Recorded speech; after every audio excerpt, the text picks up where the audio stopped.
When 19-year-old Ayanna Blackhorse defied 3 centuries of Apache tradition by falling in love with a white rancher, she thought she was choosing between her heart and her heritage. But as Thomas Mitchell prepared to abandon everything he'd ever known to join her tribe, neither of them realized they were walking into a web of territorial politics, hidden identities and family secrets that would test not just their love, but the survival of her people themselves. Before we jump back in, tell us where you're tuning in from, and if this story touches you, make sure you're subscribed, because tomorrow I've saved something extra special for you. The morning mist still clung to the Chiricahua Mountains when Ayanna Blackhorse first saw the stranger watering his horse at Devil's Creek. She had risen before dawn to gather medicinal herbs for her grandmother, following paths through the pine forest that her people had walked for generations. The Apache reservation boundaries meant little to someone who knew every stone and stream of this ancient homeland. But the presence of a white man this deep in traditional territory meant everything. Ayanna crouched behind a cluster of manzanita bushes, her dark eyes studying the intruder with the careful attention her father had taught her since childhood. The man was tall and lean, with sun-weathered hands that moved gently as he let his horse drink from the clear mountain water. His clothes marked him as a rancher, practical work pants, and a faded blue shirt that had seen countless days under the Arizona sun. But it was something else that held her attention, the way he moved with quiet respect through her ancestors' sacred places, the careful attention he paid to not disturbing the natural harmony around him. Most white men who ventured onto Apache land did so with loud voices and careless steps, proclaiming their presence as if the very earth owed them acknowledgement. This stranger was different. He moved like someone who understood that he was a guest in a place much older and wiser than himself. Thomas Mitchell had no idea he was being watched as he knelt beside Devil's Creek, cupping the cold mountain water in his hands. He had been riding since before sunrise, checking the far boundaries of his ranch for signs of the cattle rustlers who had been plaguing the territory for months. The Rockingham Ranch bordered the Apache reservation, and Thomas had always been careful to respect the invisible lines that separated his world from theirs. But this morning, following the trail of missing cattle, those lines had become blurred. The tracks led directly into the mountains, into territory where white men were not welcome, and where tensions between settlers and the Apache ran as deep as the ancient arroyos that carved the landscape. Thomas had built his ranch from nothing over the past 5 years, arriving in Arizona territory with little more than determination and a dream of creating something lasting in this harsh but beautiful land. He had chosen his location deliberately, far enough from the reservation to avoid conflicts, but close enough to understand that his success or failure would depend partly on maintaining peaceful relations with his Apache neighbors. The water was cold and sweet, fed by mountain springs that had never known drought. As Thomas drank, he found himself thinking about the stories he had heard in the territorial capital, tales of Apache wisdom about living in harmony with the land's natural rhythms. White settlers often spoke of conquering the desert, but the Apache had learned to dance with it, to find abundance in apparent desolation. A sound, like a whisper of wind through pine needles, made Thomas look up. For just a moment, he thought. He glimpsed movement among the trees, a flash of dark hair and doe-skin clothing. But when he focused his attention, there was nothing but morning shadows and the eternal silence of the mountains. Ayanna's heart hammered against her ribs as she watched the stranger's eyes search the forest where she hid. Apache children learned the art of invisibility before they could properly walk, but this man's awareness was sharper than most. She remained perfectly still, controlling even her breathing, until he finally mounted his horse and continued following the creek toward the lower valleys. Only when the sound of hoofbeats had completely faded did Ayanna emerge from her hiding place. She approached the spot where the stranger had knelt, noting how he had disturbed nothing, taken only what he needed, and left no trace of his presence except the faint impression of his boots in the soft earth beside the water. Her grandmother, Maria Blackhorse, had taught her to read such signs like words on a page. A man's character could be judged by how he treated the sacred places of others, by whether he took more than he needed, by the care he showed for things that belonged to generations yet unborn. This stranger had passed that test in ways that few white men ever did. Ayanna gathered her herbs quickly, her mind troubled by the encounter. She had been promised in marriage to Joseph Crow Feather, the son of her father's closest friend, a union that would strengthen the political alliances her people needed to survive in an increasingly difficult world. The engagement had been arranged when she was 16, according to traditions that had governed Apache marriages for countless generations. Joseph was a good man, respected among the warriors and wise in the ways of leadership. He would make a capable husband and a strong father for the children she was expected to bear. The marriage would bring honor to both families and help secure her people's future during uncertain times. But as Ayanna walked back toward the village, following deer paths through the morning forest, she found herself thinking about gentle hands and respectful movements, about a stranger who had treated her ancestors' sacred places with more reverence than many of her own people's allies. The Blackhorse family held a position of considerable influence within the Chiricahua Apache community. Ayanna's father, Chief Robert Blackhorse, served as one of the principal leaders in negotiations with the territorial government, working to preserve his people's rights while adapting to the changing realities of reservation life. Her mother, Elena Blackhorse, was the daughter of a respected medicine woman and carried forward traditional knowledge about healing, ceremony, and the spiritual practices that kept Apache culture alive, even as the outside world pressed in from all sides. Ayanna had grown up straddling two worlds, learning traditional Apache ways while also acquiring the English language and literacy, skills that would help her people navigate an increasingly complex political landscape. She could track deer through mountain forests and prepare traditional foods, but she could also read territorial newspapers and understand the legal documents that threatened her people's land rights. This dual education had been intentional.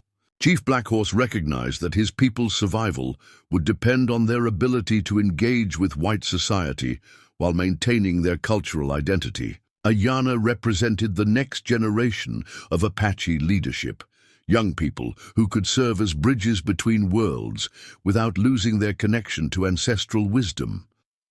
But that education had also created internal conflicts that traditional Apache women rarely faced. Ayanna had been exposed to ideas about individual choice and romantic love that sometimes clashed with the collective decision-making that governed traditional marriages.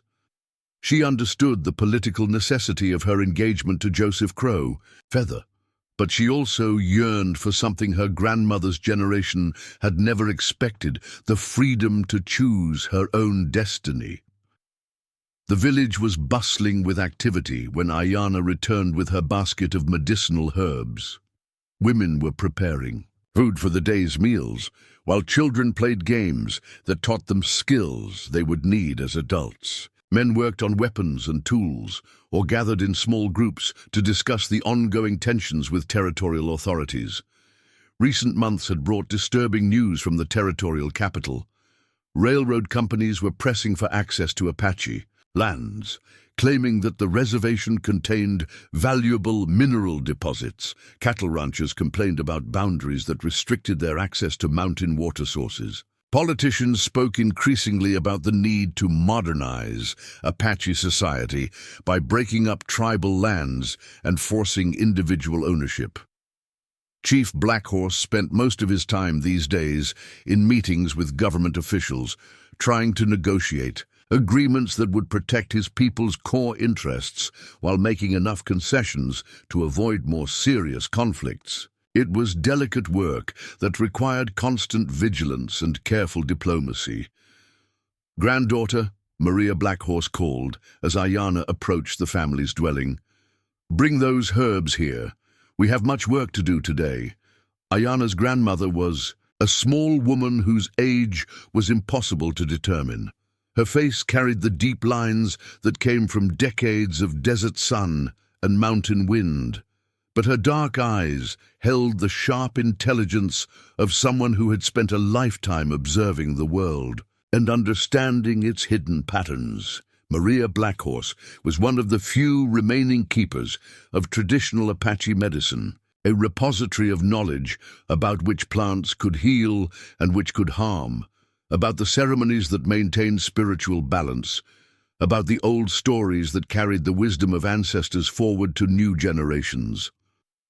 "Grandmother," Ayana said, settling beside the older woman with her basket of herbs, "I saw something unusual this morning while gathering plants near Devil's Creek." Maria's hands never paused in their work of sorting and preparing medicinal plants, but Ayana could see her attention sharpen. Nothing happened in the mountains without Maria eventually learning about it, and she had taught her granddaughter to notice details that others might miss. "Tell me what you saw, child." Ayana described the stranger by the creek, his respectful behavior, the careful way he had moved through sacred territory. She found herself emphasizing his gentleness, his awareness of his surroundings, the impression of someone who understood that he was a visitor in a place that belonged to others. Maria listened without comment until Ayana finished her account. Then the older woman set down her work and fixed her granddaughter with a penetrating stare. "This man troubles you," she said. "It was not a question. He was different from other white men I have seen. He treated our land with respect. And this respect interests you?" Ayana felt heat rise in her cheeks. Her grandmother's ability to read unspoken thoughts was legendary among their people, and Ayana had never been able to hide anything from those sharp eyes. "Perhaps," she admitted quietly. Maria was silent for a long moment, her weathered hands returning to their work with the herbs. When she finally spoke, her voice carried the weight of accumulated wisdom and barely concealed concern. "Granddaughter, there are storms coming that will test our people in ways we have not been tested for many generations. The white man's government grows impatient with our presence on land they covet. The railroad companies speak of progress that requires our removal. Even among our own people, there are those who believe survival requires abandoning the old ways entirely." Ayana had heard these concerns before, but something in her grandmother's tone suggested deeper knowledge, information that had not been shared with the broader community. "What storms, grandmother? What have you learned?" "Your father receives visitors tonight, government officials from the territorial capital, men who speak of new policies and changing circumstances. They bring papers that will require difficult decisions." The weight of her grandmother's words settled over Ayana like a heavy blanket. Change was coming whether her people wanted it or not, and that change would affect every aspect of their lives, including the personal choices that had seemed so important just moments before. "And Joseph Crow Feather?" Ayana asked quietly. "Joseph represents stability in uncertain times. Your marriage to him would strengthen alliances we may need desperately in the months ahead. His family has connections throughout the Apache communities, relationships that could prove crucial if our people face challenges." But even as her grandmother spoke of practical necessities, Ayana found her thoughts returning to the stranger by the creek. In a world where her people's survival might depend on careful political calculations and strategic alliances, what place was there for the kind of respect and gentleness she had witnessed that morning? That evening, as promised, government officials arrived at Chief Blackhorse's dwelling. Ayana served food and listened from the shadows as the men discussed new federal policies that would reshape reservation life. The conversation was conducted in English, a language not all Apache understood, but one that Ayanna had mastered as part of her preparation for leadership responsibilities. The visitors spoke of progress and modernization, of opportunities for Apache people to join the broader American society. But beneath the diplomatic language, Ayanna heard threats and ultimatums. The federal government was losing patience with tribal autonomy. Changes would be implemented whether native communities welcomed them or not. "Chief Blackhorse," said the lead official, a thin man named Samuel Harrison, whose pale eyes never quite met her father's gaze. "The president has authorized new initiatives designed to help your people transition to more productive ways of life. Individual land ownership, agricultural training, educational opportunities for your young people." Her father's response was careful and measured. "Our people have always been productive, Mr. Harrison. We have lived successfully on this land for centuries, developing ways of life that sustained large populations without depleting natural resources. With respect, Chief, those methods are no longer sufficient for modern realities. The territory requires development that can contribute to national prosperity. Cattle ranching, mining, railroad construction. These enterprises create wealth that benefits everyone. And what becomes of Apache culture in this vision of progress?" Harrison's smile was thin and cold. "Culture evolves, Chief Blackhorse. The aspects that remain useful will survive. Those that hinder progress will naturally fade away." Ayanna felt anger rise in her chest at the casual dismissal of everything her people held sacred, but she also recognized the implicit threat in Harrison's words. Cooperation would be rewarded, resistance would be crushed. After the officials departed, Chief Blackhorse sat in troubled silence, staring into the embers of the evening fire. His wife and daughter waited respectfully for him to speak, understanding that he was processing information and considering options that would affect their entire community. "The time of choosing approaches," he said finally. "We can adapt to their demands and hope to preserve what matters most, or we can resist and face consequences that may destroy us entirely." "What did they want specifically?" Elena Blackhorse asked. "Land, always land. They speak of reducing the reservation boundaries, of moving families to individual plots that can be farmed according to white methods. They want our young people educated in their schools, learning their ways, forgetting ours." Ayanna found her voice. "And if we refuse?" Her father's eyes met hers, and she saw in them a weariness that went deeper than physical exhaustion. "They did not speak of refusal. As an option, daughter, they spoke of cooperation and consequences. The implications hung in the air like smoke from the dying fire. Her people faced choices that were not really choices, forced to choose between survival and identity, between accommodation and destruction." Later that night, as her family slept, Ayanna lay awake thinking about the stranger by the creek. In a world where everything familiar was under threat, where the future demanded impossible compromises, what did it mean that she had been moved by a moment of simple respect and gentleness? Perhaps it meant nothing. Perhaps her reaction was just the foolish romanticism of a young woman who had not yet learned to accept the harsh realities of political necessity. Or perhaps it meant that even in the darkest times, the human heart continued to recognize goodness wherever it appeared, regardless of the boundaries that others tried to impose. As dawn approached and the first light began to filter through the dwelling's walls, Ayanna made a decision that would change everything. She would return to Devil's Creek tomorrow morning, not to gather herbs, but to see if the respectful stranger would return to the place where he had treated her ancestors' sacred waters with such careful reverence. She told herself it was curiosity, a desire to understand this unusual white man who moved through Apache territory like someone who belonged there. But in the deepest places of her heart, she knew it was something more dangerous and more precious, the faint hope that respect and gentleness might prove stronger than the forces trying to tear her world apart. Preparing and narrating this story took us a lot of time, so if you are enjoying it, subscribe to our channel. It means a lot to us. Now back to the story.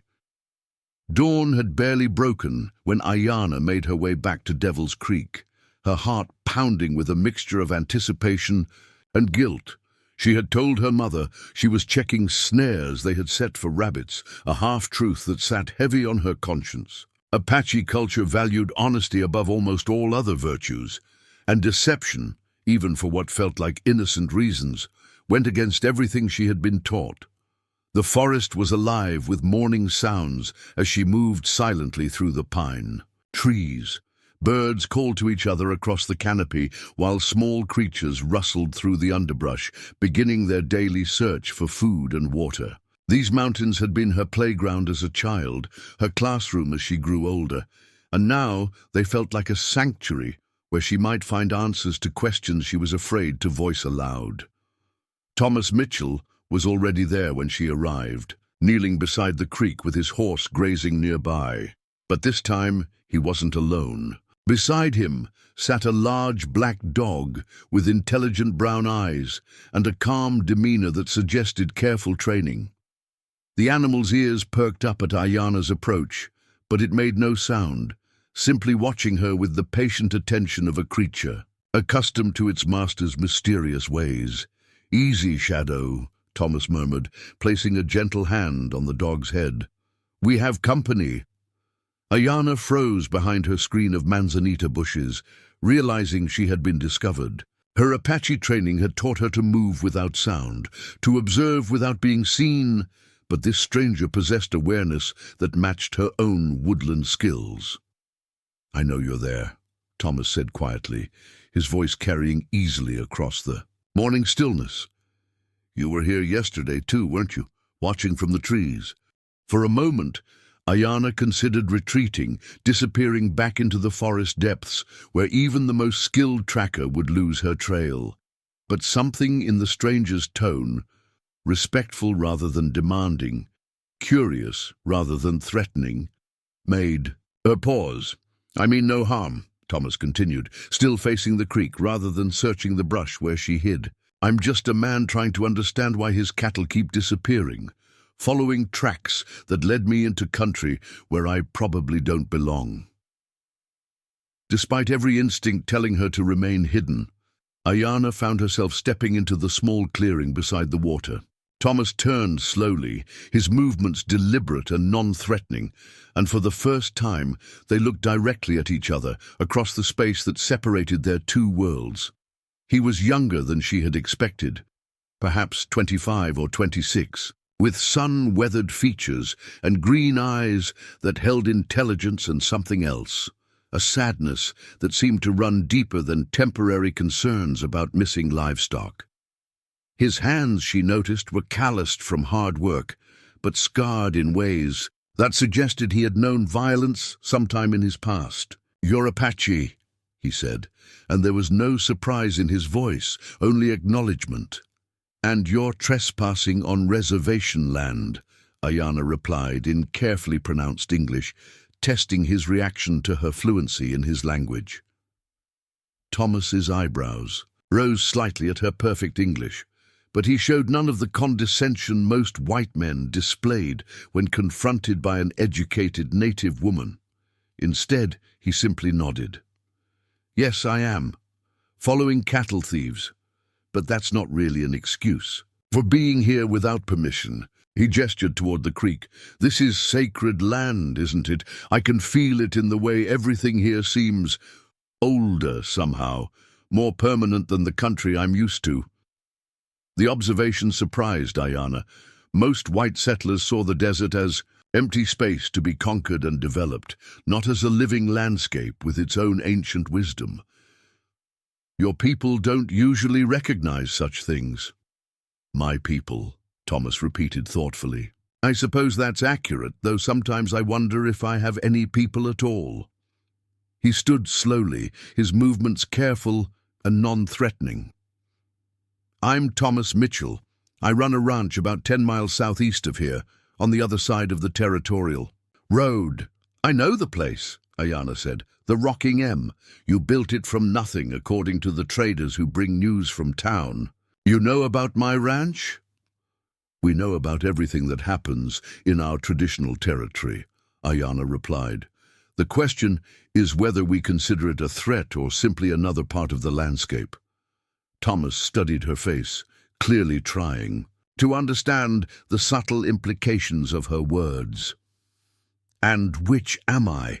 Ayana found herself reluctant to answer directly. Over the past year, she had heard reports about the Rocking M Ranch from Apache scouts who regularly monitored white settlement activities. Unlike other ranchers in the area, Thomas Mitchell had never attempted to graze his cattle on reservation land, had never polluted water sources with mining activities, and had never been involved in the violent disputes that periodically erupted between settlers and native communities. "You have been respectful," she said finally. "That's something, I suppose." Thomas's smile was self-deprecating, though I suspect respect isn't enough anymore, given what's happening in the territorial capital. The comment struck Ayana like a physical blow. How much did this rancher know about the government's plans for her people? Was his presence here really about missing cattle, or was he gathering intelligence for purposes she couldn't yet understand? "What do you know about territorial politics?" she asked carefully. Thomas was quiet for a long moment, apparently weighing his words with the same care she had learned to use when discussing sensitive topics. When he finally spoke, his voice carried a gravity that suggested deeper knowledge than she had expected.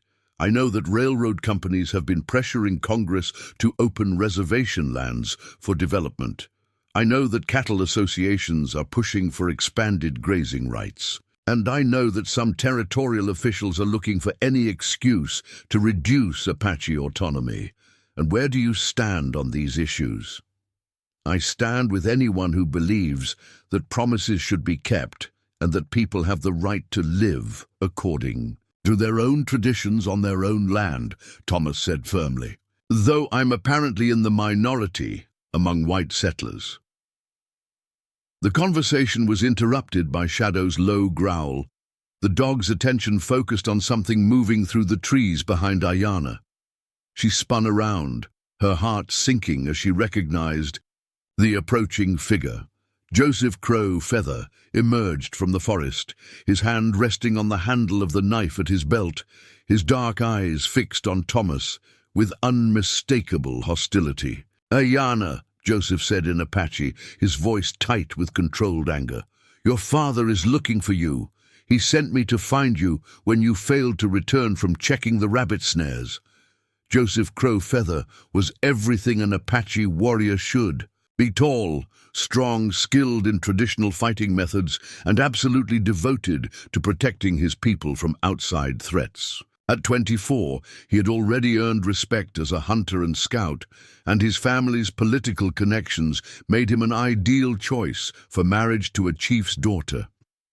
But as Ayana looked at him now, seeing the suspicion and barely controlled violence in his stance, she found herself comparing his approach to Thomas's careful respect for sacred places and peaceful intentions. "Joseph," she said in English, knowing that her use of the white man's language would anger him further, but wanting Thomas to understand the conversation. "This man means no harm. He's tracking cattle thieves." "No white man belongs on our land," Joseph replied, switching to English himself, but speaking with a harsh accent that made his hostility clear. "Especially not alone with Apache women." Thomas raised his hands slowly, a gesture of peace that demonstrated his understanding of the dangerous situation developing. "I apologize for intruding. I was just watering my horse and will leave immediately." "You will leave," Joseph agreed. "But first you will explain why you seek private conversations with women who are promised to others." The challenge in Joseph's voice was unmistakable, and Ayana realized with growing alarm that the encounter was moving toward violence. Apache men were taught from childhood to defend their families and their honor without hesitation, and Joseph clearly viewed Thomas's presence as a threat to both. "There was no seeking involved," Thomas said calmly. "I came here following tracks." The lady chose to reveal herself. Our conversation was brief and entirely proper. Proper? Joseph's hand tightened on his knife. White men do not know the meaning of proper when it comes to Apache women. Ayana stepped between the two men, knowing that her intervention might only escalate the conflict, but unable to stand by while misunderstanding led to bloodshed. "Joseph, please. Nothing improper occurred. We spoke only of cattle thieves and territorial politics." Territorial politics? Joseph's eyes narrowed as he looked from Ayana to Thomas. "And what interest does a white rancher have in discussing such matters with the daughter of Chief Black Horse?" The question hung in the air like a drawn blade. Ayana realized that any answer she gave would reveal either her own inappropriate interest in the stranger or suspicions about his motives that she didn't actually hold. Thomas, apparently recognizing the trap, answered for himself. "I have interest in anything that affects the stability of this region, including policies that might create conflicts between my neighbors and the federal government." "Your neighbors?" Joseph's laugh was bitter. "We are not your neighbors, white man. We are the people whose land you have stolen, whose children you seek to corrupt with your schools and your religion." "Joseph," Ayana said sharply, recognizing the dangerous direction of his words, "you speak of things that are not this man's doing, don't I?" Joseph's attention remained fixed on Thomas. "Tell me, rancher, do you vote for the territorial representatives who propose taking more of our land? Do you buy supplies from merchants who refuse to trade fairly with Apache people? Do you pay taxes that fund the army units that keep us confined to reservations?"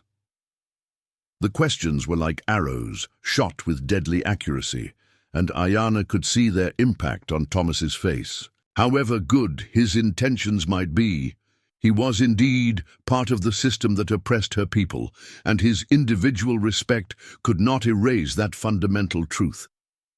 "I do," Thomas admitted quietly, "and I've wrestled with those contradictions, more than you might imagine." "Wrestled with them?" Joseph stepped closer, his voice rising.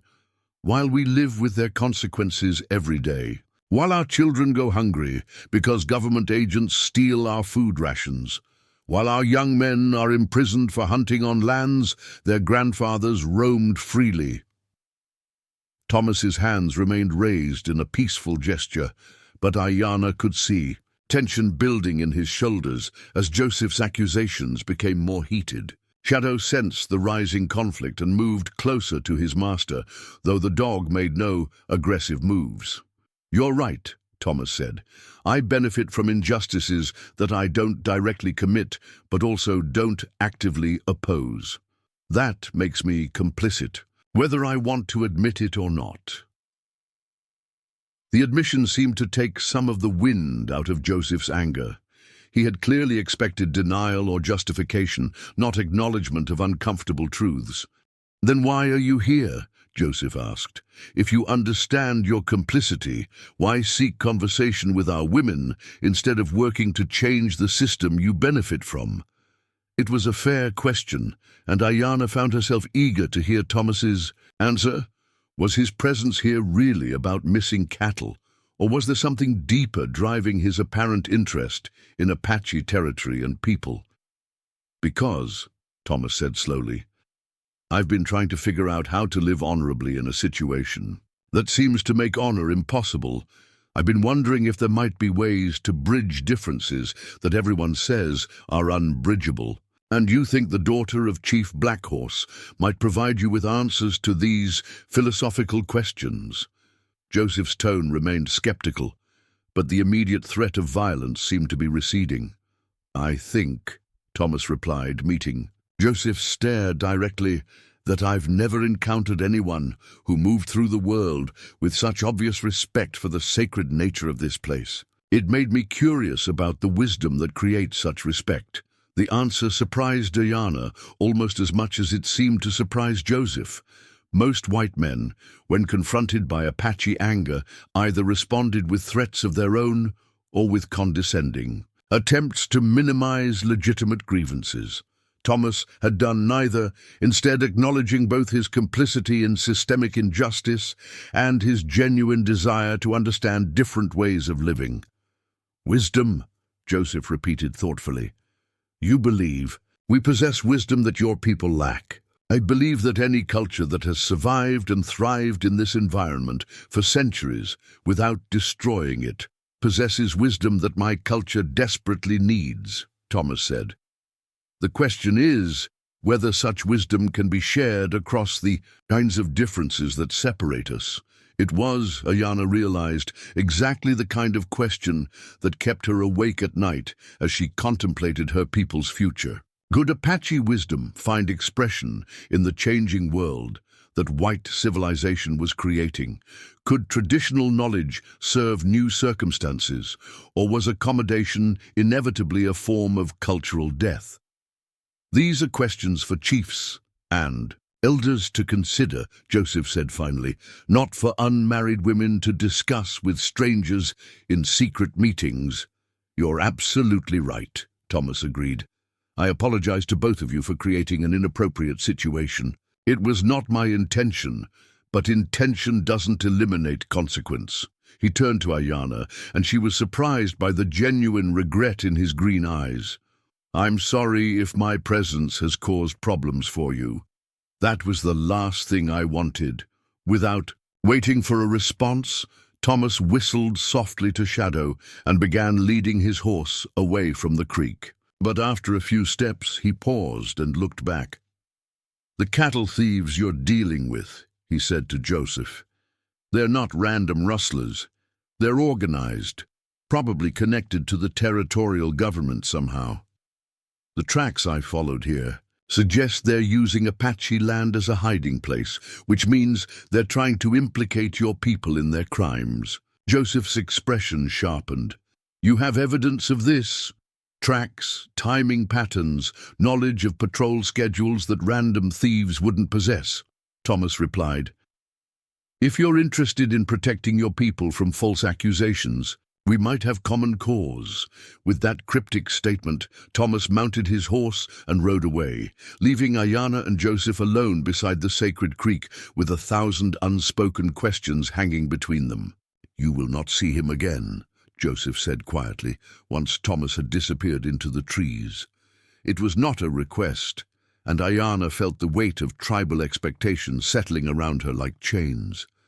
Her engagement to Joseph was more than a personal arrangement. It was a political alliance that her family and community were counting on during increasingly difficult times.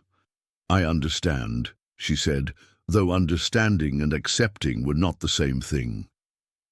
As they walked back toward the village together, Ayana found her mind churning with everything that had happened. Thomas Mitchell was clearly more complex than she had initially realized. A man caught between worlds, wrestling with moral contradictions that had no easy solutions. His warning about organized cattle thieves suggested knowledge that could be crucial to her people's security. But his apparent interest in her as an individual created complications that threatened carefully laid plans for her future. Most troubling of all was her own reaction to the encounter. Instead of feeling relief that Joseph had arrived to protect her from an inappropriate situation, she found herself regretting the interrupted conversation, wondering what other insights Thomas might have shared about the challenges facing both their peoples. That evening, as her family gathered for the evening meal, Ayana listened with new attention as her father discussed the day's developments. A messenger had arrived from the territorial capital with word that government officials would be returning soon with formal proposals for reservation reorganization. "They speak of individual land allotments," Chief Blackhorse said grimly. "Of breaking up tribal holdings and forcing our people to become farmers on isolated homesteads. And if we refuse, Elena Blackhorse asked. They don't speak of refusal as an option, her husband replied. They speak of progress and civilization, and the benefits of joining American society. But beneath their words lies the threat of force. Ayanna thought about Thomas's warning regarding cattle thieves and organized efforts to implicate Apache people in crimes they hadn't committed. Were the missing livestock part of a larger pattern designed to justify government intervention? Father, she said carefully, have there been reports of increased cattle theft from nearby ranches? Chief Blackhorse looked at his daughter with surprise. Yes, actually, several ranchers have complained to territorial authorities about missing livestock. Why do you ask? Ayanna felt the weight of Joseph's disapproving stare as she chose her. Next words. I've heard rumors that the thieves might be using our territory as a hiding place, trying to make it appear that our people are responsible. Where did you hear such rumors? Her father asked. The question hung in the air like a challenge, and Ayanna realized she had reached a moment that would define everything that followed. She could maintain the deception, protecting her secret encounter while potentially withholding information that might help her people, or she could reveal the truth and face the consequences of her unauthorized meeting with Thomas Mitchell. I spoke with Thomas Mitchell, the rancher who owns the Rocking M, she said quietly. He was tracking stolen cattle and believes there's an organized conspiracy to implicate our people in the thefts. The silence that followed was deafening. Chief Blackhorse stared at his daughter with an expression that mixed disappointment with alarm, while Elena Blackhorse's face showed the kind of maternal concern that came from understanding exactly how dangerous unauthorized contact with white men could be for an Apache woman. When and where did this conversation occur? Her father asked, his voice carefully controlled. Ayanna told the truth about both encounters at Devil's Creek, emphasizing Thomas's respectful behavior and his warnings about the cattle thefts, while downplaying her own interest in continuing such meetings. When she finished, Chief Blackhorse was quiet for a long time, staring into the fire as he processed the implications of what she had revealed. This information about organized cattle theft could be valuable, he said finally, but the circumstances under which you obtained it create serious problems for our family and our community. Problems that marriage to Joseph Crow Feather would help resolve, Elena Blackhorse added meaningfully. The message was clear. Ayanna's unauthorized contact with a white rancher had created precisely the kind of scandal that could undermine her father's political position at a time when strong leadership was essential for Apache survival. Marriage to Joseph would demonstrate her commitment to tribal traditions and help restore her family's reputation. But as Ayanna lay awake that night, listening to the wind in the pines outside her family's dwelling, she found herself thinking not about duty and political necessity, but about green eyes that had looked at sacred places with genuine reverence, and about questions that had no easy answers concerning honor in a dishonorable world. Tomorrow, she knew, would bring new pressures to conform to expectations and abandon dangerous curiosities about the possibilities that existed beyond tribal boundaries. The path forward was clear: marriage to Joseph, dedication to traditional ways, acceptance of the role that had been chosen for her since childhood. But tonight, in the darkness before dawn, she allowed herself to wonder what might be possible.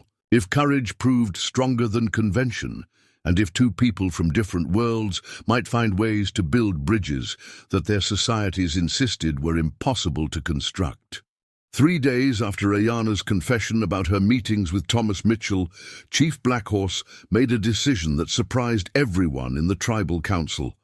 Instead of forbidding further contact with the white rancher, he announced that the Apache would investigate the cattle theft conspiracy themselves, using Thomas's information as a starting point. We cannot afford to be falsely accused of crimes that could justify government seizure of our remaining lands, he explained to the assembled council members. If organized thieves are using our territory to hide stolen livestock, we must expose them before territorial authorities use their presence as an excuse for military intervention. The decision was controversial among the council elders. Several argued that any cooperation with white settlers, even for mutual benefit, represented a dangerous departure from traditional isolation policies. Others worried that investigation might lead to discoveries that could somehow implicate Apache people in actual crimes. But Samuel Crowfeather, Joseph's father and one of the council's most respected voices, supported the chief's proposal for reasons that had nothing to do with cattle theft. The rancher Mitchell has shown unusual interest in our affairs, he said during the private council session that followed the public announcement. His knowledge of territorial politics, his apparent sympathy for our situation, his convenient presence on our lands at a time when government pressure is increasing, these things deserve investigation. You suspect him of espionage? Asked Robert Standing Bear, another council member. I suspect him of being more than he appears, Samuel replied. Men who live alone on remote ranches, who possess detailed knowledge of government operations, who speak respectfully of Apache wisdom while carrying themselves like former soldiers, such men often have complicated histories. Chief Blackhorse nodded slowly. Samuel Crowfeather had served as a scout for the U.S. Army during the Apache Wars before returning to his people, and his ability to read the motivations of white men had proved valuable on numerous occasions. What do you propose?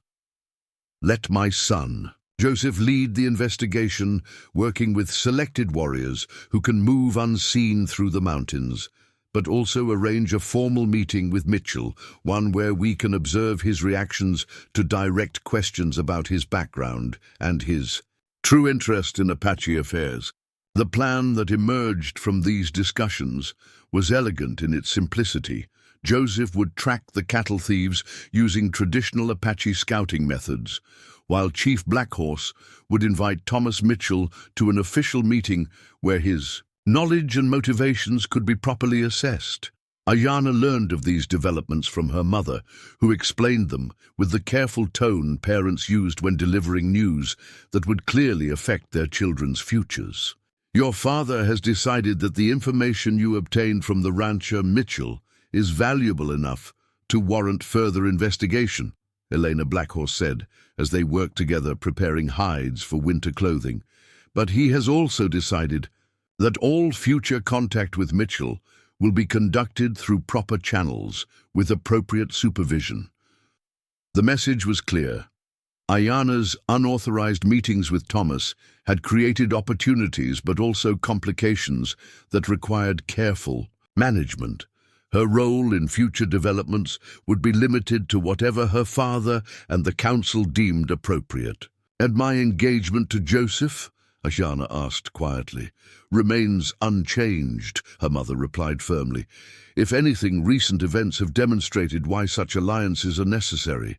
Young women who are securely married to respected men within the community are protected from the kinds of gossip and suspicion that could damage their family's political standing. That afternoon, while Joseph prepared for his tracking expedition, Ayanna found herself assigned to assist her grandmother with an unusual project. Maria Blackhorse had been commissioned by the tribal council to research historical precedents for cooperation between Apache communities and neighboring white settlers. Governments and treaties come and go, the old woman explained as she spread ancient pictographic records across the floor of her dwelling. But people must find ways to live together on the same land, regardless of what politicians decide in distant capitals. The historical documents Maria consulted told complex stories of interaction between Apache groups and Spanish colonists, Mexican ranchers, and early American settlers. Some collaborations had ended in betrayal and violence, But others had created lasting relationships that benefited both communities. "Your great-great-grandmother married a Mexican trader," Maria said, pointing to symbols that recorded family lineages. Their children moved freely between both worlds, serving as interpreters and negotiators when conflicts arose. The marriage was controversial at first, but it prevented 3 separate wars between our people and the Mexican settlements in the Verde Valley. Ayana studied the pictographs, noting how they depicted not just individual relationships, but the political consequences that flowed from personal choices. The tribal council approved such marriages? The tribal council learned to approve them, Maria corrected, after it became clear that isolation was impossible and that peaceful coexistence required understanding between peoples. But that was different. The Mexican trader joined our community, learned our language, adopted our customs. He became Apache in everything but blood. Maria's weathered hands traced the ancient symbols as she considered her granddaughter's observation. Yes, he did. And perhaps that is what must happen again, if peace is to be possible between our people and the Americans who now control this territory. The conversation was interrupted by the arrival of a messenger from Chief Blackhorse, requesting Maria's presence at an emergency council session. Unusual circumstances required the wisdom of the oldest tribal elders, and decisions would be made that could affect Apache relations with the territorial government for generations to come. While her grandmother attended the council meeting, Ayana was left alone with the historical records and her own troubled thoughts. The pictographs seemed to tell stories that spoke directly to her current situation. Tales of women who had chosen love over tradition, of communities that had survived by adapting to changing circumstances, of individuals whose personal decisions had reshaped the relationships between entire peoples. But the records also showed the costs of such choices. Failed marriages that had led to wars, cultural compromises that had resulted in the loss of traditional knowledge, individuals who had been caught between worlds and belonged fully to neither. As afternoon shadows lengthened across the dwellings, on the floor, Ayana found herself studying one particular set of pictographs that depicted a woman standing at a crossroads, with paths leading toward different symbols representing family, community, love, and duty. The image seemed to capture exactly the choices she now faced, though it offered no guidance about which path might lead to happiness or disaster. The emergency council session lasted until well after sunset, and when Maria Blackhorse finally returned, her expression was grave with new concerns. "What's happened, grandmother?" "Joseph's tracking expedition has discovered something disturbing," Maria replied, settling heavily onto her sleeping robes. "The cattle thieves are indeed organized, but their operation is more sophisticated than anyone anticipated." According to Joseph's initial report, the stolen cattle were being held in a hidden canyon about 15 miles north of Apache territory, in a location that could only be accessed through narrow passages that would be easily defended. The thieves had constructed permanent corrals and shelters, suggesting they had been operating for months or even years. More troubling still, the organization included both white men and Mexican nationals, along with what appeared to be renegade Apache warriors who had left their tribal communities to join the criminal enterprise. Renegade Apache? Ayana felt her blood chill at the implications. Men who were exiled from various tribes for crimes against their own people, Maria explained. Thieves, murderers, those who violated sacred laws.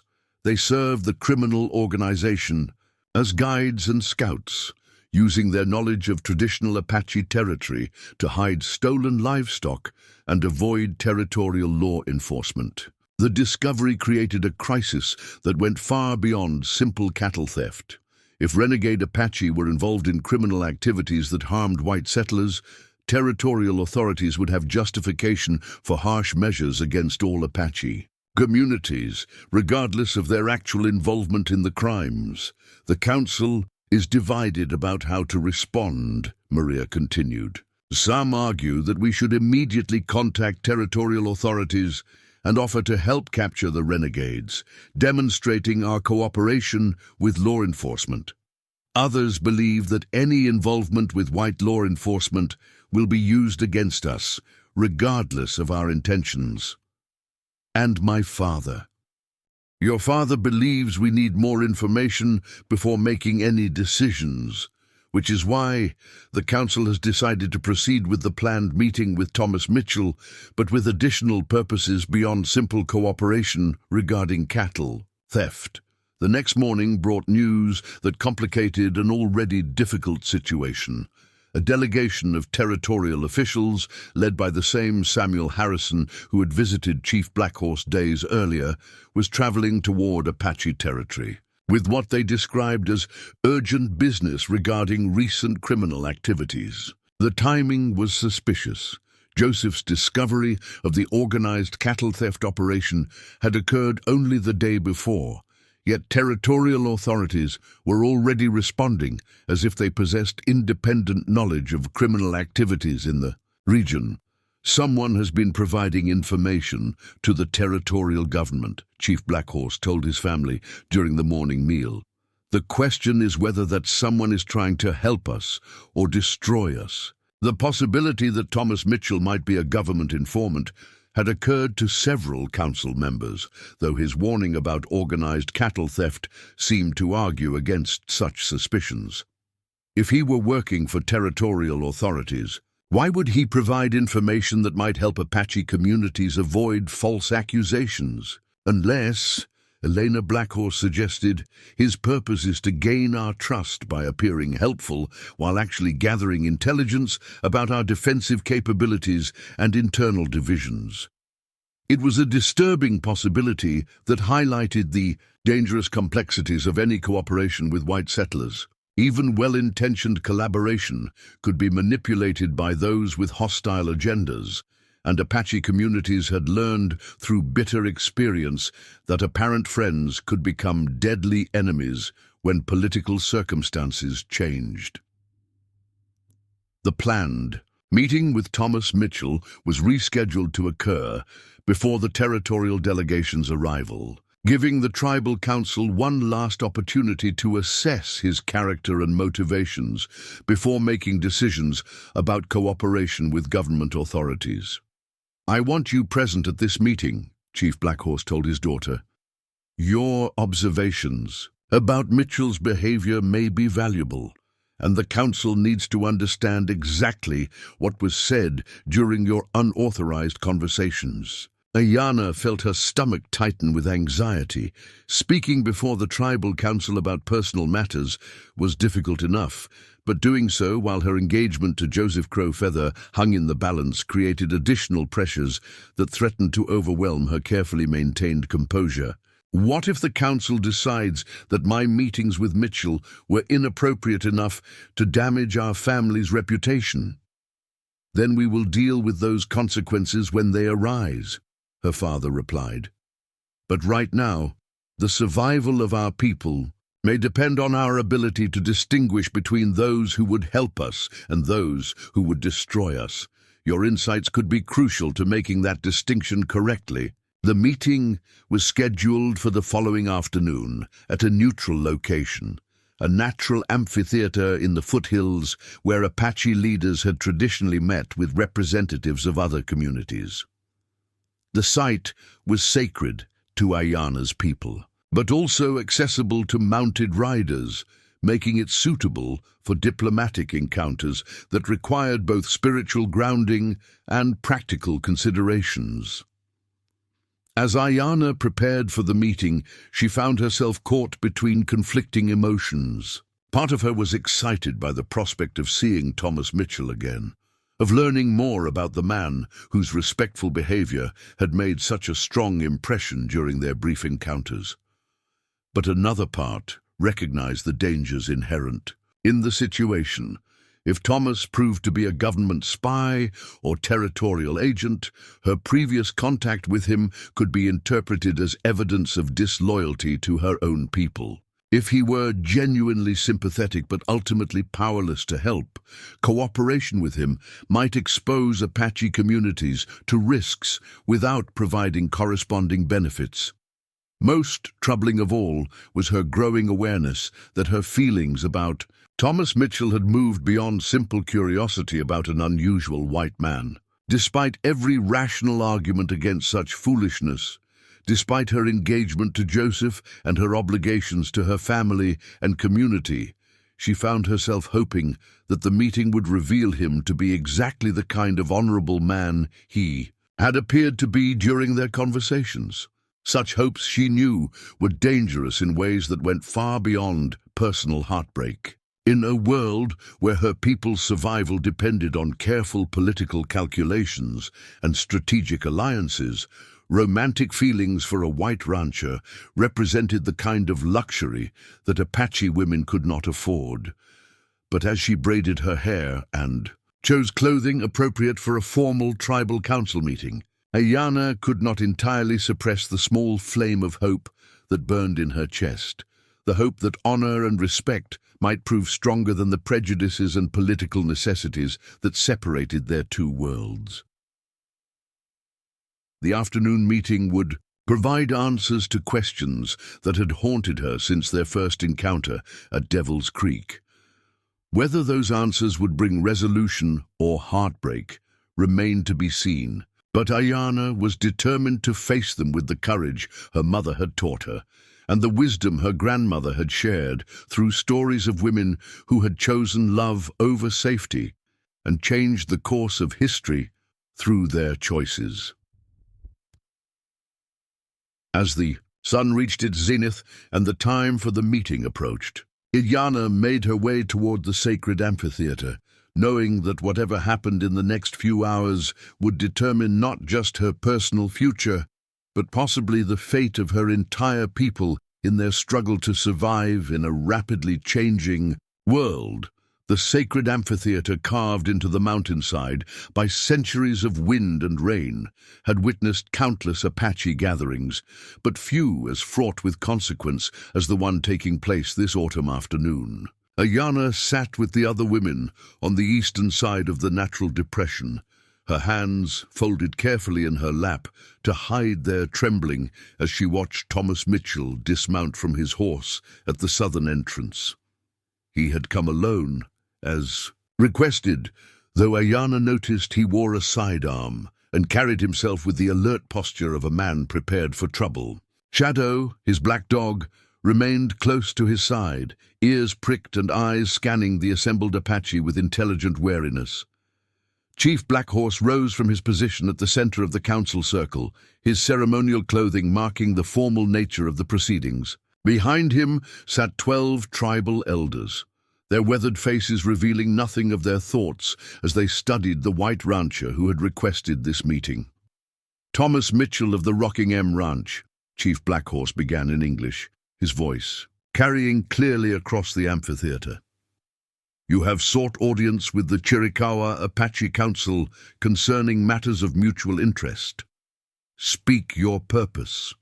Thomas stepped forward with confident movements that nonetheless showed proper respect. For Apache ceremony, he'd clearly taken time to learn appropriate protocols, removing his hat and speaking in a clear voice that demonstrated awareness he was addressing sovereign leaders rather than merely neighboring settlers.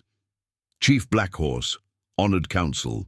Members, I come seeking cooperation in a matter that threatens both our communities, Thomas began. The organized theft of livestock in this region is being conducted by criminals who seek to implicate Apache people in their crimes, creating justification for government intervention that would harm all legitimate residents of this territory. Samuel Crowfeather leaned forward, his experienced eyes studying Thomas with the intensity of a hawk evaluating potential prey. You speak of organized criminals as if you possess detailed knowledge of their operations. How does a rancher acquire such information? The question carried implications that made Ayanna's breath catch in her throat. If Thomas could not provide satisfactory explanations for his knowledge, the council might conclude he was himself involved in the criminal activities, or worse, that he was a government agent gathering intelligence under the pretense of offering assistance. "Because I've been tracking them for 6 months," Thomas replied without hesitation. "Ever since they began operating on lands adjacent to my ranch, I've mapped their movements, documented their methods, and discovered evidence that suggests their ultimate purpose goes beyond simple cattle theft." "What evidence?" Chief Blackhorse asked. Thomas reached slowly into his saddlebags, his movements deliberate and non-threatening as he withdrew a leather portfolio.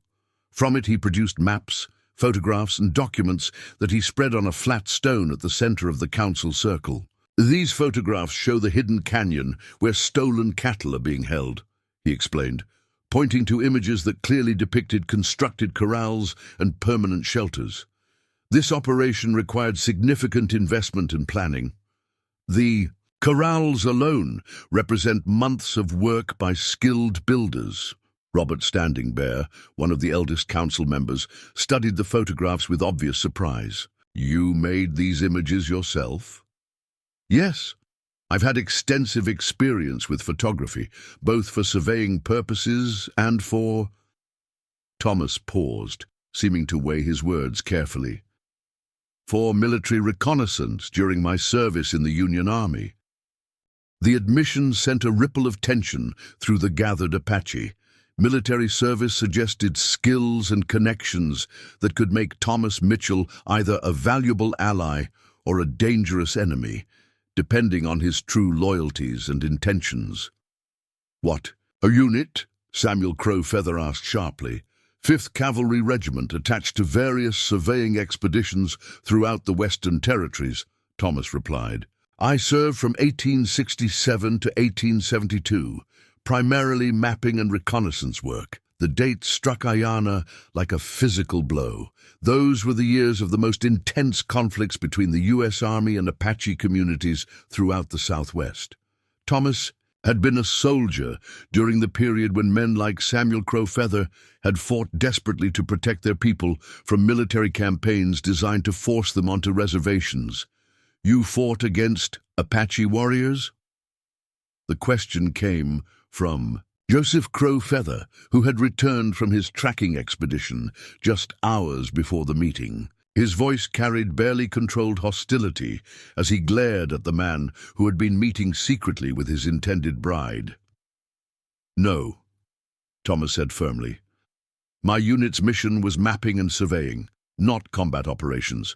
We were specifically assigned to avoid contact with native communities whenever possible." "Yet you carry yourself like a man accustomed to violence," Joseph observed. "Your awareness, your positioning, the way you assess threats, these are combat skills, not surveying abilities." The observation was accurate, and Ayanna could see Thomas recognizing that he was being evaluated by men whose own military experience allowed them to read the subtle signs of a warrior's training. "You're right," Thomas admitted. "I saw combat, but not in actions against Apache people. During my service, I participated in operations against Confederate holdouts, Mexican bandits, and criminal organizations that operated across territorial boundaries. I learned violence, but I also learned to recognize the difference between legitimate military necessity and the kind of brutal campaigns that served no purpose except to satisfy political ambitions."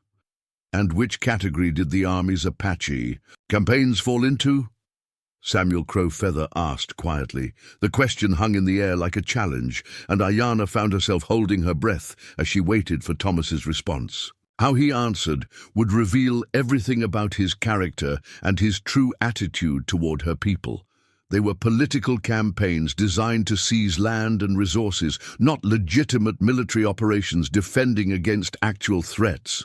Thomas said without hesitation, "I resigned my commission when I realized the Army was being used as a tool for territorial expansion rather than national defense."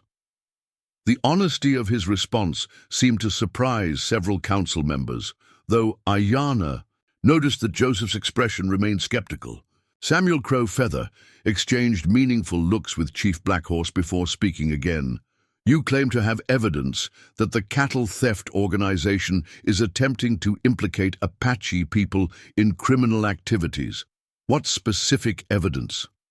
Thomas pointed to one of his maps, indicating locations marked with different colored symbols. The thieves' operations follow a pattern designed to make it appear that stolen cattle are being driven onto reservation lands. They create false trails leading toward Apache territory, abandon evidence that suggests native involvement, and time their activities to coincide with known Apache hunting expeditions.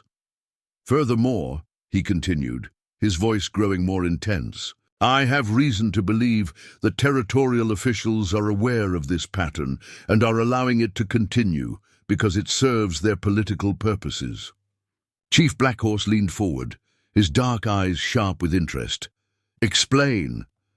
3 weeks ago, I reported my discoveries to the Territorial Marshal's office, providing maps and photographic evidence of the criminals' operations. Instead of organizing a law enforcement response, Marshal Davidson told me to discontinue my investigation and warned me against interfering in matters beyond my understanding. The revelation sent murmurs of concern through the assembled Apache. If territorial law enforcement was deliberately ignoring evidence of criminal activities designed to implicate native communities, it suggested a level of official corruption that posed existential threats to Apache survival. You're suggesting that territorial authorities are complicit in a conspiracy to create justification for government intervention against our people? Robert Standing Bear asked.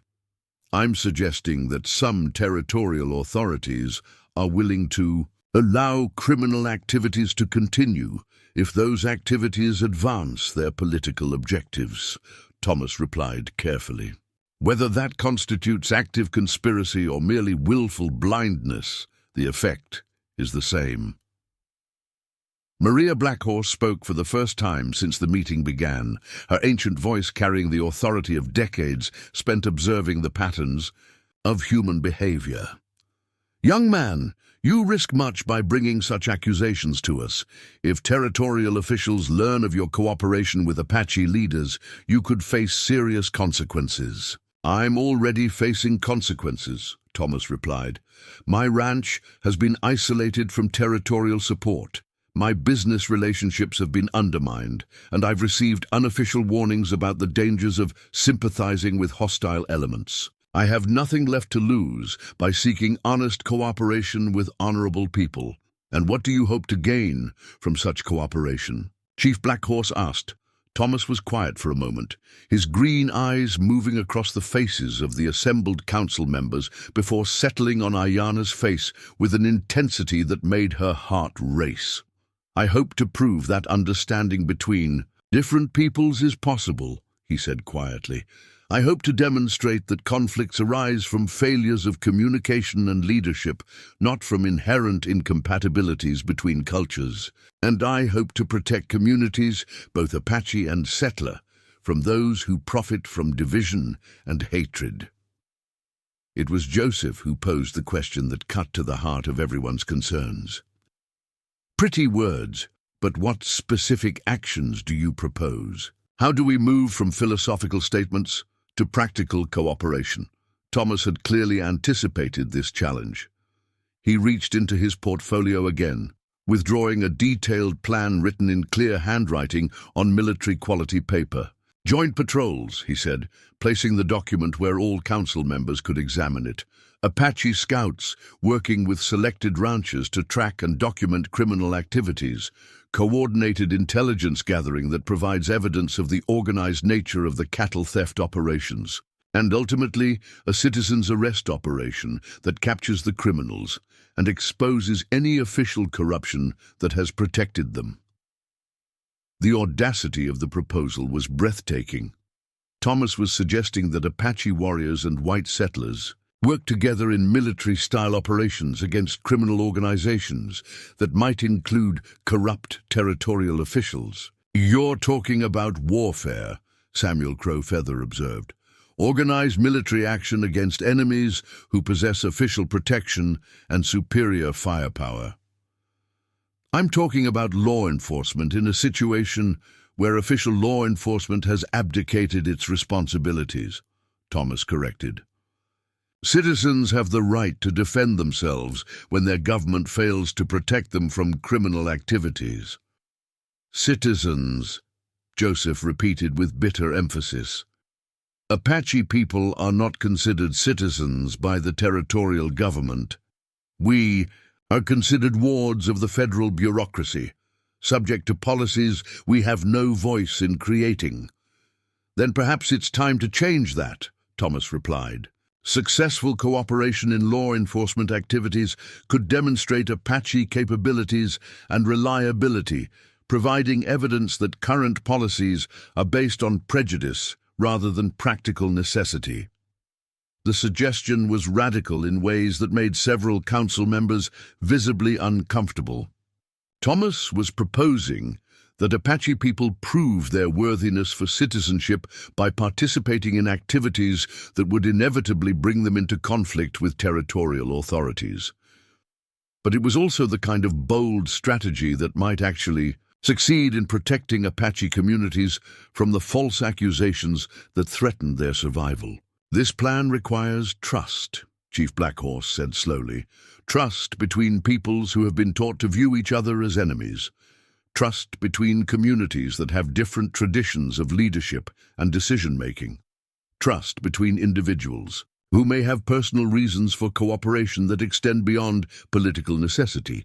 The last comment was clearly directed at Ayanna, and she felt heat rise in her cheeks as the entire council's attention focused on her. Her unauthorized meetings with Thomas had created the foundation for this formal cooperation, but they had also created personal complications that could undermine the political objectives everyone hoped to achieve. "Chief Blackhorse," Thomas said, apparently recognizing the delicate nature of the situation, "I want to address directly the concerns that have been raised about my interaction with your daughter. My respect for her wisdom and insight led me to value her observations about territorial politics and Apache perspectives on current conflicts. But I understand that informal contacts between unmarried individuals from different communities can create misunderstandings that harm the very cooperation we all hope to achieve." It was a diplomatic way of acknowledging the attraction that existed between them, while attempting to minimize its political significance. But Ayanna could see in Joseph's face that such diplomatic language did nothing to address his personal concerns about his intended bride's feelings for another man. "Misunderstandings," Joseph said quietly, "or genuine conflicts of loyalty that could compromise any cooperation between our communities." The question forced the issue into the open, requiring Thomas to address directly the personal dimensions of his relationship with Ayanna. His answer would determine not just the possibility of political cooperation, but the future of Ayanna's engagement and her standing within her own community. Thomas met Joseph's stare without flinching, and when he spoke, his voice carried the kind of honesty that could either destroy everything or create new possibilities that no one had previously imagined. "I have the highest respect for Ayanna Blackhorse as an individual and as a representative of Apache wisdom and values," he said carefully. "But I also understand that she is promised to you in marriage, and I would never do anything to interfere with arrangements that have been made according to Apache tradition and family decision-making." "That doesn't answer my question," Joseph replied. "I asked about conflicts of loyalty, not about your intentions regarding traditional arrangements." The challenge was direct and unmistakable. Joseph was demanding that Thomas acknowledge openly whether his feelings for Ayanna created divided loyalties that could compromise any cooperation between their communities. Thomas looked across the amphitheater at Ayanna, and in his green eyes she saw a depth of emotion that made her breath catch. in her throat. When he spoke, his words were directed at Joseph but intended for her. "My loyalty is to justice and honor wherever I find them," he said quietly. "If that creates conflicts with other considerations, then those are conflicts I will have to resolve. According to my own conscience and sense of duty, it was not a denial of his feelings, but neither was it a declaration that threatened established arrangements. It was instead an acknowledgement that the heart's loyalties were more complex than political necessities, and that honor sometimes required accepting painful contradictions that had no easy resolution. The response satisfied no one completely, but it demonstrated the kind of integrity that made cooperation possible even in the presence of unresolved personal tensions. Chief Blackhorse rose from his position, signaling that the formal portion of the meeting was concluding. But his final words carried implications that would reshape everything that followed. "Thomas Mitchell, the Chiricahua Apache Council, will consider your proposals for cooperation in law enforcement activities. We will also consider the personal complications that have arisen from informal contacts between our communities. Both matters require careful deliberation and consultation with all affected parties." He paused, his gaze moving meaningfully between Thomas, Ayanna, and Joseph. "You will remain in the area while these deliberations continue. We will send word when decisions have been reached." As the council members began to disperse, Ayanna found herself caught between competing emotions. The meeting had gone better than she had dared hope. Thomas had proved himself to be exactly the kind of honorable man she had believed him to be, and the possibility of cooperation between their communities offered hope for peaceful solutions to seemingly impossible conflicts. But it had also forced into the open all the contradictions and complications that made such cooperation dangerous for everyone involved. Her feelings for Thomas were now acknowledged public knowledge, creating tensions that threatened her engagement to Joseph and her family's political standing. As she watched Thomas mount his horse and ride away from the amphitheater, Ayanna realized that the real test of their relationship was just beginning. The formal council meeting had established that cooperation between their communities was possible, but it had also made clear that such cooperation would require sacrifices and compromises that none of them were yet prepared to make. The question that would determine everyone's future was whether love and respect could prove stronger than the political necessities that seemed to make happiness impossible for young people caught between two worlds that insisted they must choose sides rather than building bridges. 2 days after the council meeting, Ayanna received an unexpected summons that would force her to confront the impossible choice she had been avoiding. Maria Blackhorse arrived at the family dwelling before dawn, her weathered face showing the kind of urgency that came only in moments of genuine crisis. "Granddaughter, dress quickly and come with me," the old woman said without preamble. "There are developments that require your immediate attention." Ayanna wrapped herself in a warm blanket and followed her grandmother through the pre-dawn darkness toward the edge of the village, where a small group of women had gathered around a carefully concealed fire. Among them sat a figure that made Ayanna's heart stop, Catherine Mitchell, Thomas's sister, whom Ayanna had never seen before, but whose identity was unmistakable due to her resemblance to the rancher. Catherine Mitchell was perhaps 23 years old, with the same green eyes as her brother, but auburn hair that caught the firelight like burnished copper. Her clothing marked her as a woman of some education and means, though her presence in an Apache camp before sunrise suggested circumstances far from ordinary. "Miss Blackhorse," Catherine said, rising respectfully as Ayanna approached, "I apologize for the unusual nature of this meeting, but I bring urgent news that affects both our families." Elena Blackhorse emerged from the shadows, her face grim with concern. Catherine arrived an hour ago with information about territorial activities that threaten the safety of everyone involved in yesterday's council meeting. The revelation that Thomas's sister had been traveling alone through Apache territory in the middle of the night spoke to desperations that made Ayana's stomach clench with anxiety. What news could be so urgent that it justified such risks? "Please sit," Maria Blackhorse said, gesturing toward the fire. "Tell us what you have learned." Catherine's story unfolded like a nightmare that explained all the mysterious elements of recent events. She had been working as a telegraph operator in the territorial capital, a position that gave her access to official communications between government offices. For months, she had been secretly documenting evidence of corruption involving territorial officials, railroad companies, and criminal organizations.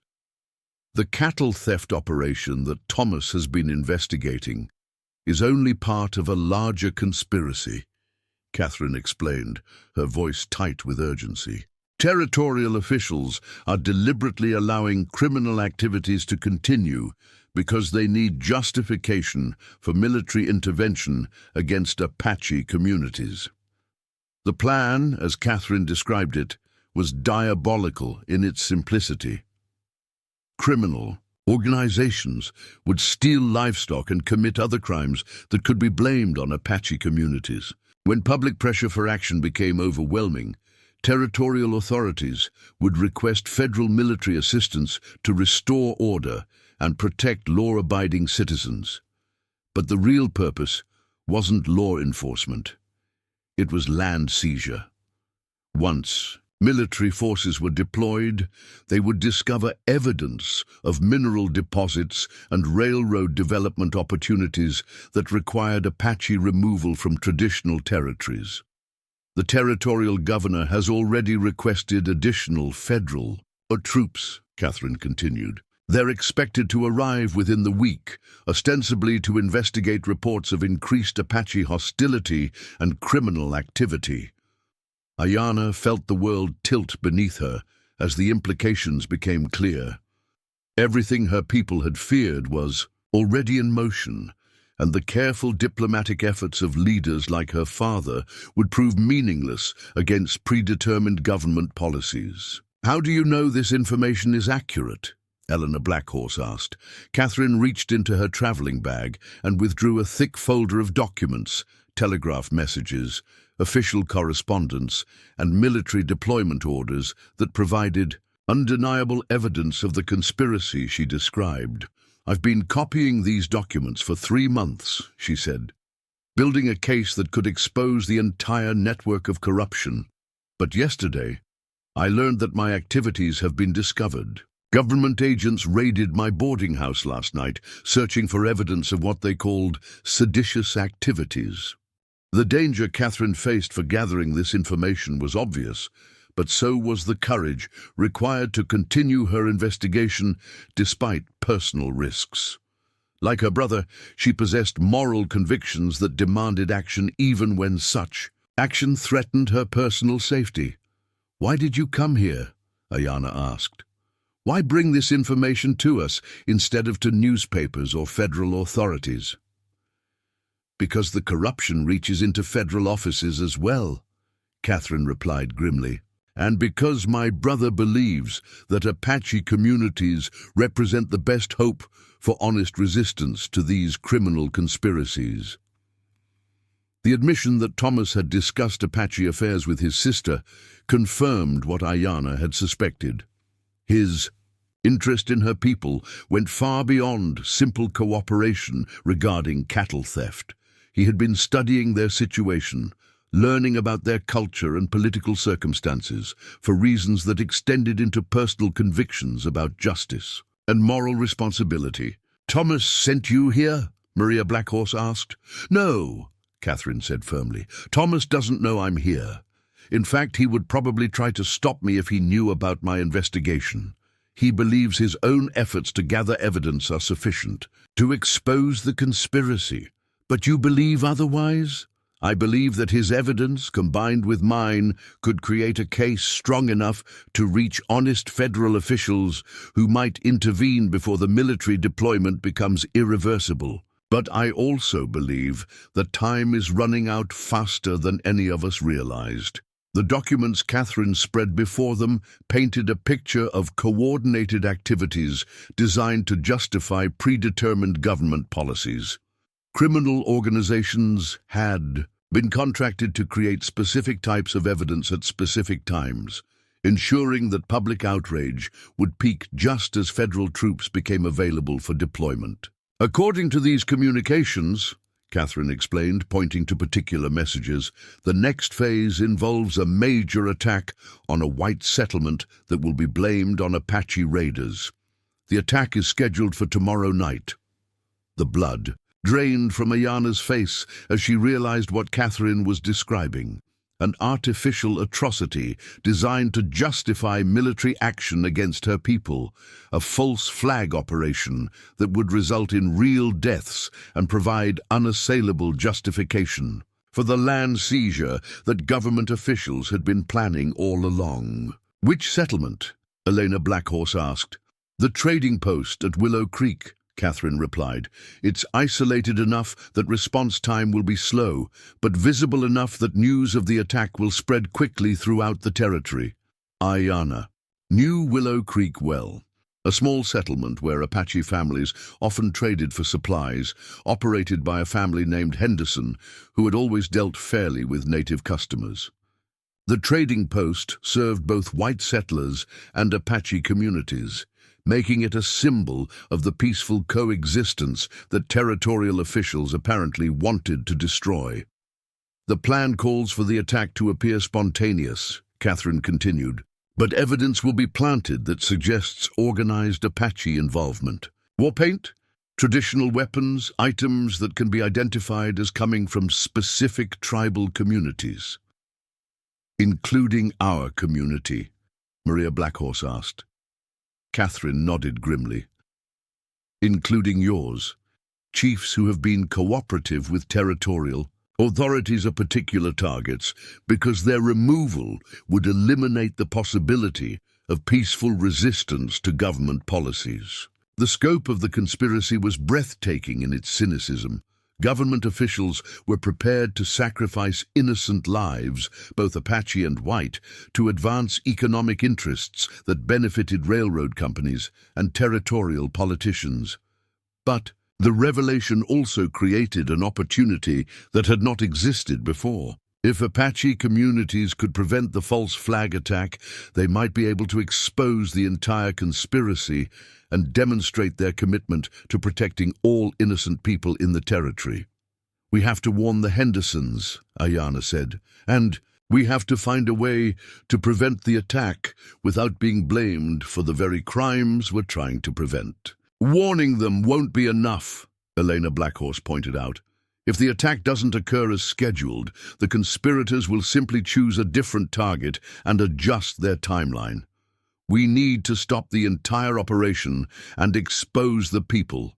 Behind it, it was Maria Blackhorse who voiced the strategy that would require unprecedented cooperation between communities that had been taught to view each other as enemies. We need Thomas Mitchell's help, she said quietly. His knowledge of the criminal organization, combined with Catherine's evidence of government corruption, might provide the foundation for a coordinated response that protects everyone while exposing the truth. But such cooperation would require Ayana to contact Thomas directly, despite the Tribal Council's ongoing deliberations about appropriate protocols for inter-community communication. More importantly, it would require her to work closely with a man whose very presence threatened the political arrangements her family depended on for survival. The council meets again this morning to discuss Thomas's proposals, Elena Blackhorse said. There isn't time to wait for formal decisions about cooperation protocols. Then we act without formal authorization, Catherine said. My brother and I are already considered enemies of the territorial government. We have nothing to lose by taking direct action against criminal conspiracies. But we do, Ayana replied. If Apache people are caught working with accused government enemies, it will provide exactly the kind of evidence territorial officials need to justify military intervention. The dilemma was impossible. Action was necessary to prevent innocent deaths and expose criminal conspiracies, but such action could provide justification for the very government policies they hoped to prevent. It was Catherine who proposed the solution that offered hope while acknowledging the political realities that constrained everyone's choices. What if the cooperation appeared to come from Thomas and me, acting independently, without official Apache involvement? She suggested. We could coordinate our efforts through informal channels, gathering evidence and preventing attacks, while maintaining your community's ability to deny any unauthorized cooperation. The proposal was risky for everyone involved, but it offered the possibility of effective action while providing political protection for Apache leadership. If the operation succeeded, tribal leaders could claim credit for peaceful resolution. If it failed, they could disavow unauthorized activities by individual community members. I would have to meet with Thomas personally to coordinate such efforts, Ayana said quietly. There isn't time for messages or formal communications. The admission hung in the air like a challenge to everything her family and community expected from her. Meeting Thomas without supervision, working with him on activities that had not been authorized by tribal leadership, risking her engagement to Joseph and her family's political standing, all for the possibility of preventing an artificial atrocity that might occur regardless of their efforts. Granddaughter, Maria Blackhorse said gently, there are times when individual conscience must guide action, even when such action conflicts with community expectations. Your great-great-grandmother faced similar choices when cooperation with Mexican traders was necessary to prevent war between our peoples. But she had the support of tribal elders who eventually approved her decisions, Ayana replied. I would be acting against explicit instructions to avoid unauthorized contact with Thomas Mitchell. You would be acting to save innocent lives and expose criminal conspiracies that threaten the survival of our people, Elena Blackhorse corrected. Sometimes duty to community requires temporary defiance of community rules. The conversation was interrupted by the sound of approaching horses. Through the pre-dawn darkness, Ayana could see riders moving toward the village, the territorial delegation that had been expected for days, arriving earlier than anticipated and in greater numbers than originally announced. They're here, Catherine whispered, gathering her documents with practiced speed. The government officials Thomas and I have been investigating. How many? Maria Blackhorse asked. 12 riders, plus pack animals carrying enough supplies for an extended stay, Ayana reported, her Apache training allowing her to assess the approaching force despite the poor light. The early arrival of territorial officials eliminated any possibility of seeking formal tribal council authorization for cooperation with the Mitchell siblings. Decisions would have to be made immediately, based on individual judgment rather than collective deliberation. I'm going to meet with Thomas, Ayana announced, surprising herself with the firmness of her own voice. Catherine, can you guide me to wherever he's waiting? He's camped about 2 miles north of here, in a canyon where we arranged to meet. If circumstances required urgent communication, Catherine replied. But traveling there now means you'll miss the territorial delegation's arrival. Your absence will be noticed. Then I'll have to explain my absence when I return, Ayana said. Some choices can't be delayed while we wait for perfect circumstances. As she prepared to leave the village with Catherine Mitchell, Ayana felt the weight of traditions and expectations that had shaped her entire life. Everything she had been taught about proper behavior, family loyalty, and community responsibility argued against the path she was choosing. But everything she had learned about justice, courage, and moral responsibility argued that some situations required individuals to act according to conscience rather than convention. The choice between duty to tradition and duty to justice was no longer theoretical. As dawn broke over the Chiricahua Mountains, Ayanna Blackhorse made the decision that would determine not just her personal future, but possibly the survival of both Apache and white communities threatened by conspiracies that profited from division and hatred. She would meet Thomas Mitchell one more time, not as the chief's daughter seeking to avoid scandal, but as a woman determined to prevent innocent deaths, regardless of the personal consequences such prevention might require. The time for careful diplomacy and formal protocols had passed. What remained was the need for courage, quick thinking, and the kind of cooperation between unlikely allies that might prove stronger than the forces arrayed against them. As she mounted her horse and followed Catherine into the morning darkness, Ayanna whispered a prayer to her ancestors for wisdom and strength, knowing that the next few hours would test everything she believed about honor, love, and the price of standing up for what was right in a world that often rewarded those who chose safety over justice. The hidden canyon where Thomas Mitchell waited was carved deep into the mountainside, accessible only through a narrow passage that could be easily defended or quickly concealed. As Ayanna and Catherine approached the entrance, they could see smoke rising from a carefully banked fire, indicating that Thomas had been expecting urgent contact despite the early hour. He emerged from the shadows as their horses picked their way through the rocky entrance, his face showing relief at seeing his sister safely arrived, followed immediately by concern when he recognized Ayanna's presence. Shadow bounded ahead to greet Catherine with obvious affection, the dog's joy at the reunion highlighting the close bond between the Mitchell siblings. "Catherine, thank God you're safe," Thomas said, embracing his sister before turning to Ayanna, with questions in his green eyes. "But why did you bring Miss Blackhorse? If she's discovered here, it could destroy any chance of legitimate cooperation between our communities." "Because legitimate cooperation isn't going to happen in time to prevent innocent deaths," Catherine replied, dismounting and immediately beginning to spread her stolen documents across a flat boulder.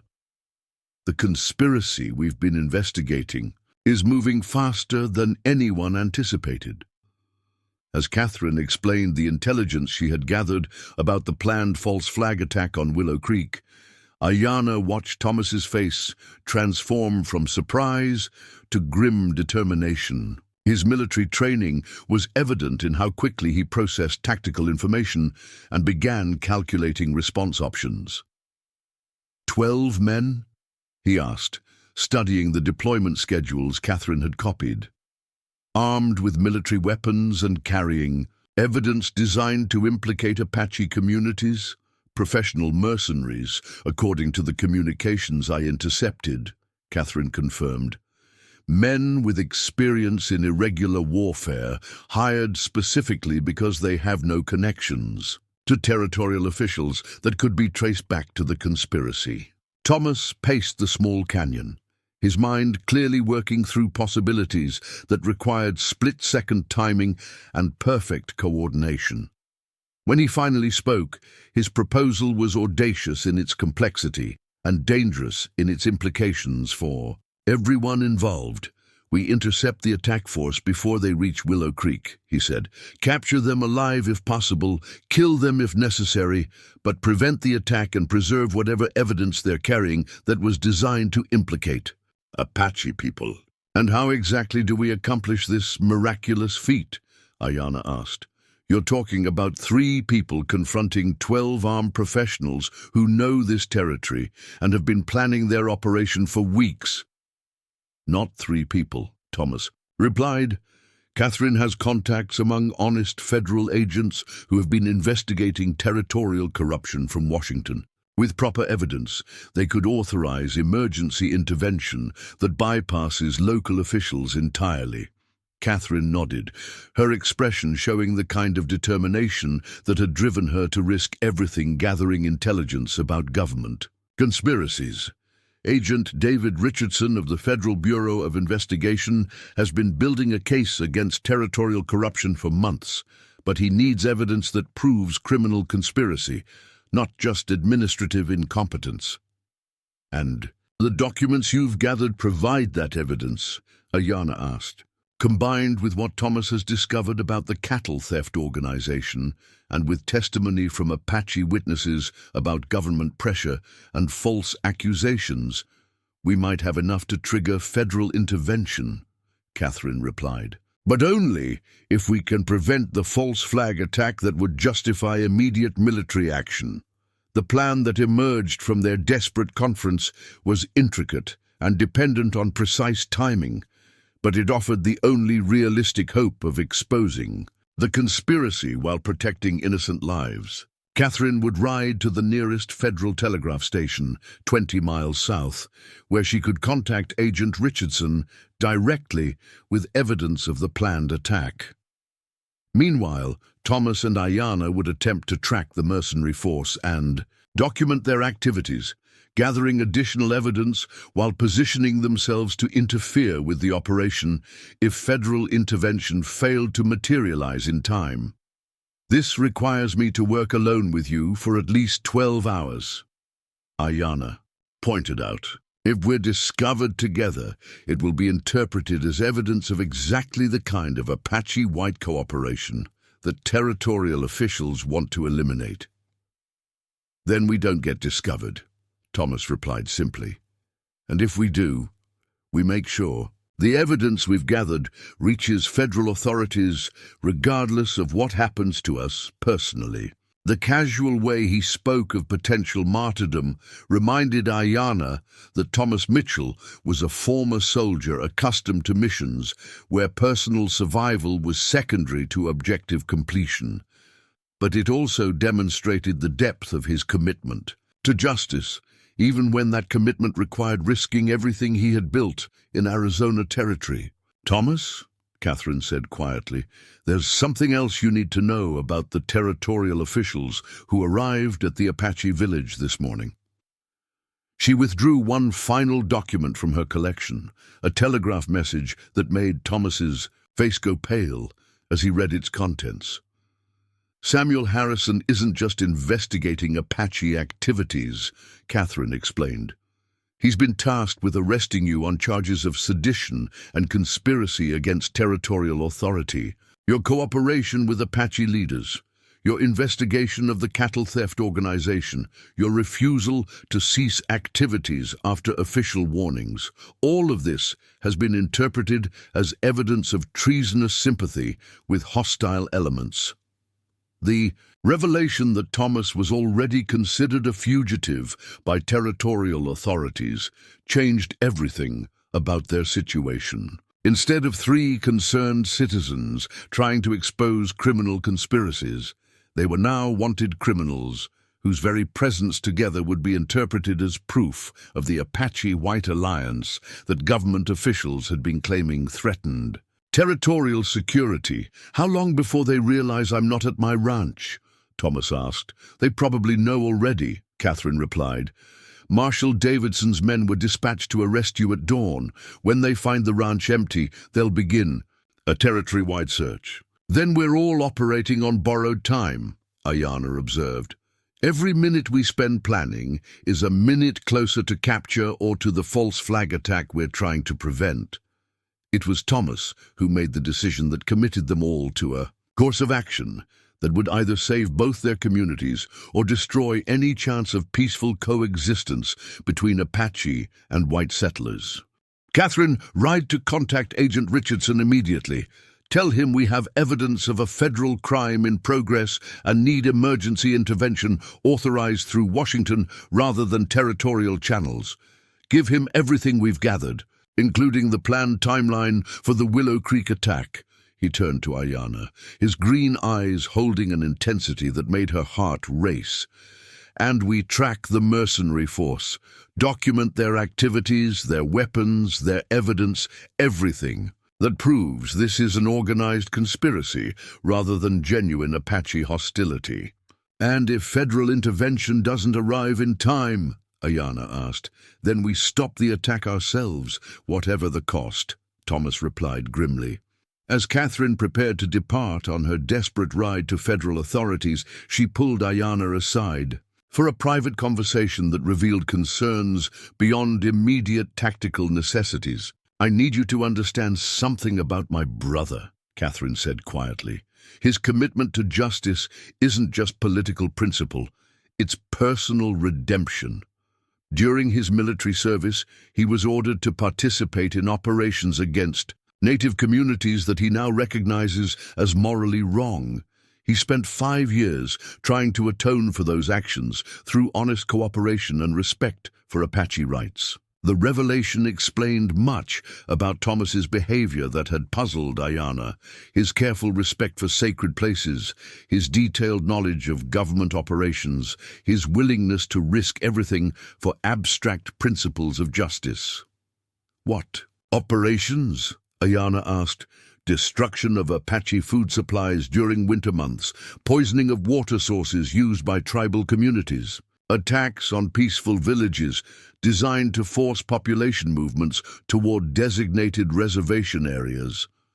Catherine's voice was tight with old pain. He never fired on Apache warriors directly, but he participated in campaigns designed to starve and terrorize civilian populations. The knowledge hit Ayanna like a physical blow. The man she had been falling in love with had been part of the military machine that had caused such suffering to her people. His respectful behavior in sacred places wasn't just natural courtesy, it was penance for violations he had committed years earlier. "Why are you telling me this?" Ayanna asked. "Because if you're going to risk everything to work with him, you deserve to know who he really is," Catherine replied. "And because his feelings for you have become tied up with his need for redemption, in ways that could be dangerous for both of you." Dangerous how? Thomas believes that earning your respect and forgiveness represents proof that he's successfully atoned for his past actions. If something happens to you because of cooperation with him, the guilt could destroy his ability to function rationally. The insight into Thomas's psychology was disturbing, but also illuminating. His apparent attraction to her wasn't just romantic interest. It was wrapped up in complex feelings about guilt, redemption, and the possibility of bridging cultural differences that his own actions had helped create.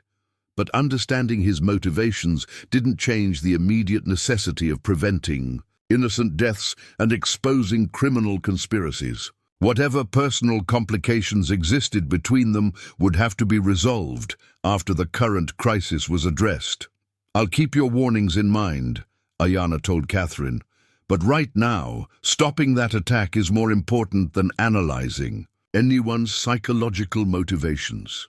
Catherine mounted her horse and rode toward the canyon entrance, then paused for one final comment that proved prophetic. "Be careful, Ayanna. My brother is a good man who's done terrible things trying to become a better man by doing dangerous things. That combination can lead to heroic sacrifice or tragic destruction, and I'm not sure even he knows which path he's choosing." After Catherine disappeared into the mountain trails, Ayanna found herself alone with Thomas for the first time since their initial encounter at Devil's Creek.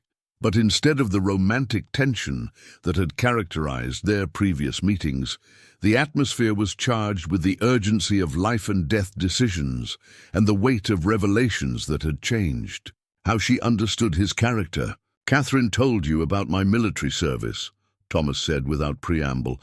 "I can see it in your face." "She told me some things," Ayanna replied carefully. "Things that help explain your behavior and your motivations." "And how do you feel about working with a man who participated in campaigns designed to harm your people?" The directness of the question forced Ayanna to confront feelings she had been avoiding since Catherine's revelations.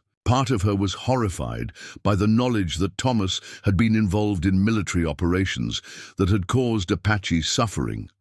Another part recognized that his current actions represented genuine efforts at redemption.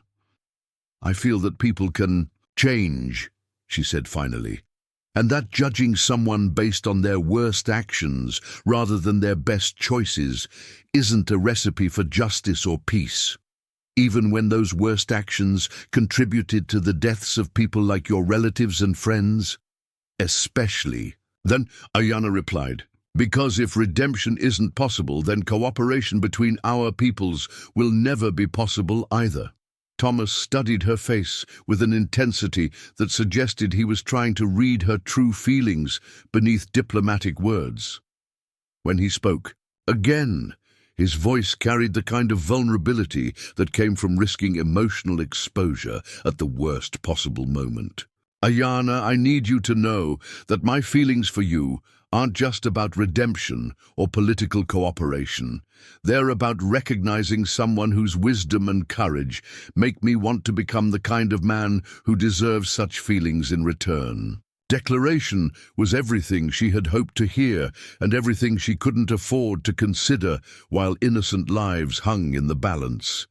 But it also represented the kind of honesty that made meaningful cooperation possible between people who had every reason to mistrust each other. "Thomas," she said quietly, "ask me about feelings after we've prevented innocent deaths and exposed criminal conspiracies. Right now, we have work to do that's more important than personal complications." "You're right," he agreed, his expression shifting from vulnerable to determined. "But when this is over, assuming we survive it, I want to have that conversation." "If we survive it," Ayana replied, "we'll have earned the right to discuss anything we want." As they prepared to track the mercenary force that threatened Willow Creek, both of them understood that the next 12 hours would determine not just the fate of innocent settlers and the future of Apache-white relations, but also whether the personal connection that had developed between them could survive the terrible pressures of conspiracy, violence, and the weight of historical injustices that had shaped both their lives. The time for careful diplomacy and gradual relationship building had passed.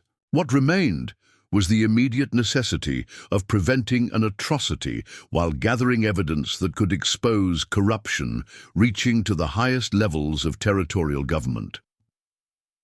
As they rode deeper into the wilderness where mercenaries prepared to commit crimes that would justify the destruction of Apache communities, Ayana and Thomas carried with them not just the hope of preventing immediate tragedy, but the possibility that understanding between different peoples might prove stronger than the forces that profited from division and hatred. But first, they had to survive the night that would test everything they believed about justice, courage, and the price of standing up for truth in a world that often rewarded those who chose profitable lies over dangerous honesty. Following the trail of 12 armed mercenaries through the rugged terrain north of Willow Creek required every skill Ayana had learned from Apache tracking masters and every tactical instinct Thomas had developed during his military service. The hired killers were professionals who understood how to move through hostile territory without leaving obvious signs, but they couldn't eliminate all traces of their passage from observers trained to read the landscape's subtle messages. "They're staying to the high ground," Thomas noted, as they paused beside a stream where faint hoofprints marked the mercenaries' crossing point, following ridgelines that provide visibility in all directions while avoiding established trails, where they might encounter civilians. Ayana knelt beside the water, studying details that revealed more than simple movement patterns. "3 of their horses are carrying heavier loads than the others," she observed, pointing to deeper impressions. "In the soft earth, extra ammunition, or the evidence they plan to plant at Willow Creek." As afternoon shadows lengthened across the mountainside, they discovered the mercenaries' staging camp hidden in a box canyon that provided natural concealment while offering commanding views of Willow Creek 3 miles below. Using field glasses, from their concealed position on the opposite rim, they documented preparations that confirmed their worst fears about the conspiracy's sophistication. The fake Apache regalia spread throughout the camp was particularly damning. Uniforms that matched descriptions of ceremonial dress, but made from materials and patterns that no Apache would use. Military rifles bore serial numbers that could be traced to government arsenals. Most disturbing of all, the mercenaries possessed detailed maps of Apache territory marked with locations of sacred sites and family dwellings, information that could only have come from government sources. "We need to get closer," Thomas said grimly. "Document everything before they move toward Willow Creek." But as they prepared to descend into the canyon, the sound of approaching horses from multiple directions shattered the afternoon silence. Through his field glasses, Thomas could see uniformed riders moving to surround their position, territorial marshals who had finally tracked them to this remote location. "We're trapped," Ayana whispered, recognizing the tactical situation that left them exposed on the canyon rim with no escape route. Below them, the mercenaries were also reacting to the arrival of law enforcement, but instead of showing concern, they appeared to be coordinating with the marshals through prearranged signals. The conspiracy reached deeper into territorial government than even Catherine's intelligence had suggested. Marshal Davidson himself rode into view, his badge glinting, in the late afternoon sun as he positioned his men to prevent any escape. When he called out across the canyon, his voice carried the satisfaction of a hunter who had finally cornered dangerous prey. "Thomas Mitchell and Ayana Blackhorse, you're under arrest for sedition, conspiracy against territorial authority, and violation of federal laws governing relations between white settlers and hostile Indian elements." The charges were carefully chosen to justify whatever followed. Sedition and conspiracy carried penalties up to and including execution, while the vague reference to hostile Indian elements provided justification for treating Ayana as an enemy combatant rather than a civilian. "You have 30 seconds to surrender, or we'll assume you're resisting arrest with deadly force," Davidson continued. Thomas checked his rifle and looked at Ayana with the kind of calm determination she had seen in Apache warriors facing impossible odds. "If we surrender, they'll execute us after a show trial that provides justification for military action against your people. The evidence we've gathered will disappear, and the false flag attack will proceed as planned. And if we resist, we die here. But Catherine might still reach federal authorities with evidence that could stop the conspiracy," Thomas replied. "Not much of a choice, but it's the only one we have." It was then that the morning air filled with sounds that changed everything, the distinctive war cries of Apache warriors moving through the forest with deadly purpose. Joseph Crow Feather and 12 of the tribe's finest fighters emerged from concealment they had maintained for hours, surrounding the territorial marshals with the same tactical precision the law enforcement officers had attempted to use against Thomas and Ayana. "Marshal Davidson," Joseph called out in clear English, his voice carrying the authority of someone accustomed to command in life-or-death situations. "You and your men are trespassing on Apache territory, conspiring with known criminals, and preparing to participate in an attack on innocent civilians." The marshal's confident expression faltered as he realized his tactical advantage had evaporated. Apache warriors were legendary for their ability to appear from nowhere and disappear just as quickly, but these fighters were making no attempt to hide their presence. They wanted the confrontation to be witnessed and documented. "This is federal. Business, Davidson protested. Apache people have no authority to interfere with law enforcement operations. We have every authority to defend ourselves against criminal conspiracies, Samuel Crowfeather replied, emerging from the forest with the bearing of a man whose military experience matched anything the territorial marshals possessed, especially when those conspiracies involve planned attacks on innocent civilians designed to justify military action against our communities. What followed was a standoff that lasted nearly an hour, with Apache warriors and territorial marshals facing each other across the canyon while the mercenaries below prepared for their false flag operation. The situation was resolved by the arrival of federal agents led by David Richardson, Catherine's contact from the Bureau of Investigation. Richardson arrived with documents bearing presidential authorization for emergency intervention in territorial affairs, along with arrest warrants for government officials involved in criminal conspiracies against both native and white communities. Catherine had succeeded in reaching honest federal authorities who possessed both the power and the will to expose corruption that reached to the highest levels of territorial government.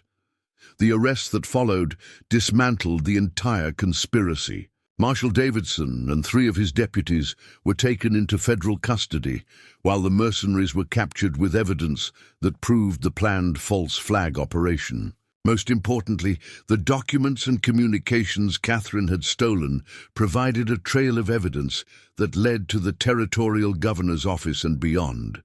But the personal resolution that Ayanna had been hoping for proved more complex than the political victory they had achieved. As federal agents secured the crime scene and began processing evidence, she found herself facing choices that would determine her future relationship with both Thomas and her own community. Chief Blackhorse arrived as sunset painted the canyon, walls in shades of gold and crimson, accompanied by the full tribal council and Joseph Crowfeather's father. The meeting that followed addressed not just the immediate crisis they had resolved, but the broader questions about cooperation between Apache and white communities that had been raised by recent events. "Daughter," Chief Blackhorse said, his voice carrying both pride and concern, "your actions today helped save innocent lives and expose criminal conspiracies that threatened our people's survival. But those same actions have created personal situations that require careful consideration." The reference to her relationship with Thomas was unmistakable, though diplomatically phrased. Apache society valued individual courage, but it also required that personal choices serve community interests rather than undermining them. Thomas stepped forward, removing his hat as he addressed the assembled Apache leaders with the same respect he had shown during their formal council meeting days earlier. "Chief Blackhorse, honored council members, I want to address directly the personal complications that have arisen from my cooperation with your daughter," he began. "My feelings for Ayanna are genuine and deep, but I also understand that marriage between our communities carries political implications that extend far beyond individual desires." Joseph Crowfeather listened with the kind of attention that suggested he was evaluating Thomas not just as a romantic rival, but as a potential member of their extended community. When he finally spoke, his words surprised everyone present. "Thomas Mitchell has proven his courage and his commitment to justice," Joseph said quietly. "If he is willing to join our community completely, learning our language, adopting our customs, and accepting the responsibilities that come with marriage to a chief's daughter, then perhaps personal love and political wisdom can serve the same purposes." The proposal was unprecedented in its generosity and radical in its implications. Instead of viewing Thomas as a threat to Apache traditions, Joseph was suggesting that marriage between communities could strengthen rather than weaken cultural bonds, provided the white partner was willing to truly become Apache in everything except blood. It would mean leaving your ranch, your previous life, everything you've built in the white world, Chief Blackhorse explained to Thomas. Apache marriage is not just a personal commitment, it's adoption into a community with obligations and responsibilities that last for generations. Thomas looked at Ayana, and in his green eyes she saw the same willingness to sacrifice everything for love that had driven her to risk her family's political standing for the sake of justice. "If Ayana will have me, and if the community will accept me, I want nothing more than to become Apache," he said simply. "The white world I've known has been built on injustice and corruption. The chance to join a community that values honor, wisdom, and genuine respect for the sacred, that's not a sacrifice. It's the greatest gift I could imagine." The traditional Apache courtship and marriage ceremonies that followed took place over the course of 3 months, during which Thomas lived among the tribe as a probationary member, learning language, customs, and the complex responsibilities that came with membership in a sovereign community. Federal investigations into territorial corruption continued throughout this period, resulting in the replacement of most territorial officials and the establishment of new policies that recognized Apache rights more fully than any previous government had done. Catherine Mitchell married Samuel Martinez in a ceremony that united their shared commitment to justice with the kind of love that grows from mutual respect and common purpose. Together, they established a newspaper that documented both Apache affairs and territorial politics, ensuring that the kind of conspiracy they had exposed could never again operate in secret. Joseph Crow Feather, released from his engagement to Ayana by mutual agreement and tribal council decision, eventually married the daughter of a Navajo chief, creating political alliances that strengthened intertribal cooperation throughout the Southwest. But it was the marriage between Ayana Blackhorse and Thomas Mitchell who became Thomas Blackhorse through Apache. Adoption ceremonies that symbolized the possibility of building bridges between communities that had been taught to view each other as enemies. Their wedding took place at Devil's Creek, the sacred place where they had first encountered each other through mutual respect for ancient wisdom. The ceremony combined Apache traditions with innovations that reflected their unique circumstances, creating new customs that honored both heritage and hope. As they spoke, vows that committed them not just to each other, but to the complex work of building understanding between different peoples, Ayana reflected on the journey that had brought them from forbidden attraction to sanctified union. Love had proved stronger than political necessity, but only because that love had been tested by shared commitment to justice and mutual willingness to sacrifice personal comfort for moral principle. The preacher's daughter from the original story had saved her family through marriage to a stranger, only to discover that love required more than ceremony to survive. Ayana Blackhorse had saved both her people and her heart by choosing a partner willing to become part of her world, rather than demanding that she abandon hers. In the years that followed, their children grew up speaking both Apache and English, learning traditional skills alongside modern knowledge, serving as living bridges between communities that had once seemed forever separated by prejudice and misunderstanding. They became leaders in movements that expanded native rights while building genuine partnerships with white settlers who proved capable of respect and cooperation. The cattle thieves and territorial conspirators had sought to profit from division and hatred, believing that conflict between peoples was inevitable and profitable. But Thomas and Ayana Blackhorse proved that understanding was not only possible, but more powerful than the forces that profited from fear and mistrust.